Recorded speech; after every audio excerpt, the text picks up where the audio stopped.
വള്ളുവനാടനിനി പൂരക്കാലം. വള്ളുവനാടൻ പൂരങ്ങളുടെ വരവറിയിച്ച് ചെറുപ്പളശ്ശേരി പന്നിയംകുരിശി തിരുമാന്താംകുന്ന് ക്ഷേത്രത്തിലെ പൂരം നടന്നു. നിരവധി ആളുകളാണ് അയൽ ജില്ലകളിൽ നിന്നായി പൂരം ആസ്വദിക്കാൻ പന്നിയംകുരിശിയിലെത്തിയത്.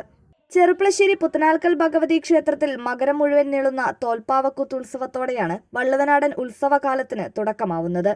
ജനുവരി 16-നാണ് പുത്തനാൽക്കൽ ക്ഷേത്രത്തിലെ കൂത്തുപുറപ്പാടും കൊടിയേറ്റവും.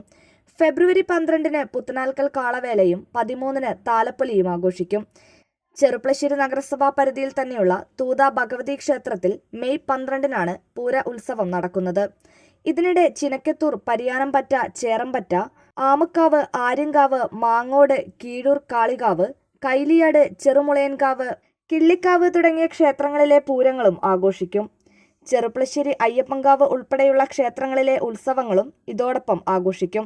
വാദ്യകലാകാരന്മാർക്കും കച്ചവടക്കാർക്കും കാളക്കോല നിർമ്മാതാക്കൾക്കും ചമയപ്പന്തൽ വിദഗ്ധർക്കും വിശ്രമമില്ലാത്ത സമയം കൂടിയാണ് വള്ളുവനാടൻ പൂരക്കാലം.